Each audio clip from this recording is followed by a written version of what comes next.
Baik, sebenarnya Assalamualaikum warahmatullahi wabarakatuh.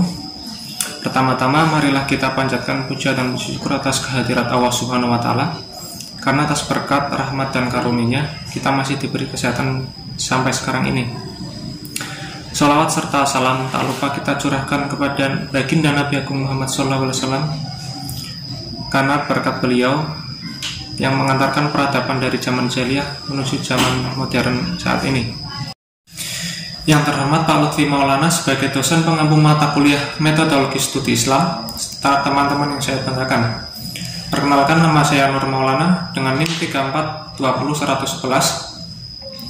akan mempresentasikan makalah dari kelompok 13 tentang aneka metodologi pemikiran Islam. Poin pertama, metodologi pemikiran modern. Pemikiran modern dapat diartikan arah pemikiran yang maju menuju kepada pembaharuan. Menurut Muhammad Abduh, terdapat dua macam metodologi pemikiran modern, yaitu yang pertama pemikiran modern yang sekuler, dan yang kedua pemikiran modern yang agamis. Pemikiran modern yang sekuler merupakan pemikiran yang menjaga akidah Islam, tetapi juga mengaplikasikan pemikiran Barat sebagai hukum positif. Pemikiran ini cenderung kepada sekularisme yang bertujuan memisahkan agama dan negara dan menjadikan hukum positif Barat sebagai pengganti syariat Islam yang masih memerlukan pembenahan. Yang kedua, pemikiran modern yang agamis, yaitu pemikiran yang masih menjunjung tinggi nilai-nilai mobilisasi rohani dan keagamaan. Pemikiran ini menerapkan akidah dan syariat Islam sebagai sumber hukum paling utama dalam kehidupan beragama. Baik, untuk yang selanjutnya tentang metodologi pendidikan Islam. Pendidikan Islam adalah daya upaya untuk memajukan pertumbuhan budi pekerti, kekuatan batin, serta karakter maupun pikiran, yaitu intelek. Poin yang kedua, metodologi pendidikan Islam merupakan cara atau usaha yang dilakukan untuk kegiatan bimbingan dan pengajaran dalam memahami Islam. Bisa disimpulkan bahwa metodologi pendidikan Islam adalah jalan atau proses yang harus dilalui di mana faktor iman dan kemampuan bertakwa dalam perilaku pribadi dan sosial, baik di lembaga pendidikan maupun keagamaan. Ada beberapa metode yang digunakan dalam pendidikan Islam, diantaranya taklim, tabyin, tafsil, dan tafhim. Untuk taklim itu sendiri dapat diartikan juga sebagai pengajaran. Biasanya taklim ini salah satunya adalah ceramah yang biasa digunakan oleh para pendidik dalam mengajar. Taklim merupakan metode dasar dalam pendidikan. Yang kedua, tabyin.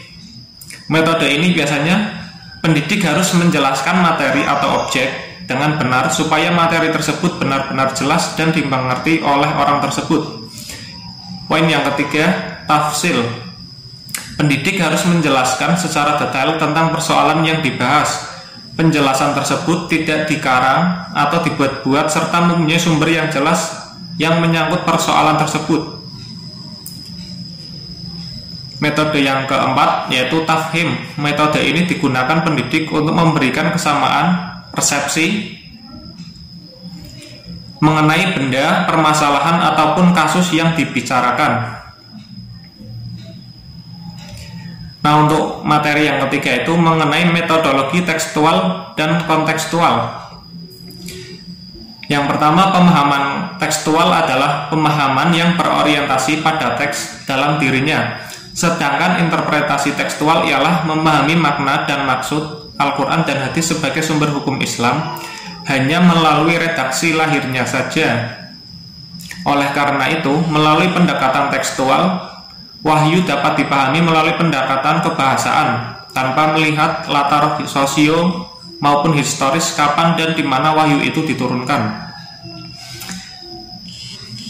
Poin yang kedua, pemahaman secara kontekstual adalah pemahaman yang didasarkan bukan hanya pada pendekatan kebahasaan saja, tetapi juga teks dipahami melalui situasi dan kondisi ketika teks itu muncul.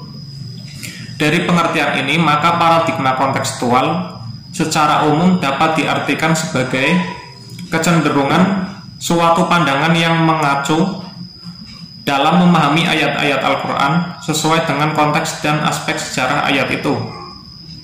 Nah, materi yang keempat mengenai metodologi muqaranah mazhab. Muqaranah mazhab yaitu bidang yang mengkaji dan membahas tentang hukum yang terdapat dalam berbagai mazhab dengan membandingkan satu sama lain agar dapat melihat tingkat kehujahan yang dimiliki oleh masing-masing mazhab tersebut serta mencari segi-segi persamaan dan perbedaannya. Contoh dari metodologi muqaranah mazhab, contohnya yaitu para imam mazhab sepakat bahwa sholat Jumat itu tidak sah kecuali dilaksanakan dengan berjamaah.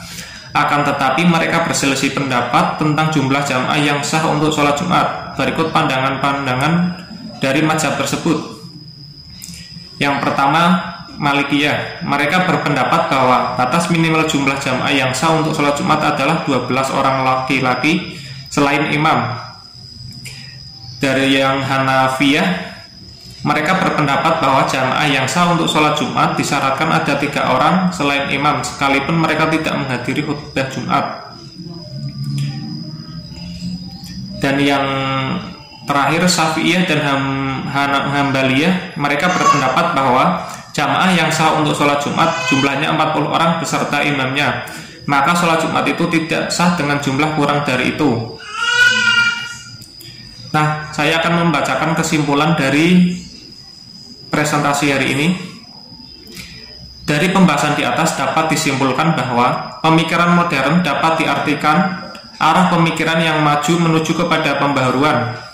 Pemikiran ini ada 2 macam, yaitu metode pemikiran modern yang sekuler dan agamis. Metode pendidikan Islam merupakan cara atau usaha yang dilakukan untuk kegiatan bimbingan dan pengajaran dalam memahami Islam. Metodologi tekstual menekankan pada signifikansi teks-teks Al-Quran dan hadis sebagai kajian Islam dan mengacu apa adanya yang tertera dalam Al-Quran ataupun hadis. Metodologi kontekstual merupakan metode untuk memahami dalam kerangka konteksnya baik ruang dan waktu. Metodologi muqaranah mazhab yaitu cara memahami Islam dengan membandingkan hukum yang terdapat dalam berbagai mazhab tersebut. Demikian presentasi yang dapat saya sampaikan, lebih kurangnya mohon maaf. Wabillahi taufiq wal hidayah. Wassalamualaikum warahmatullahi wabarakatuh.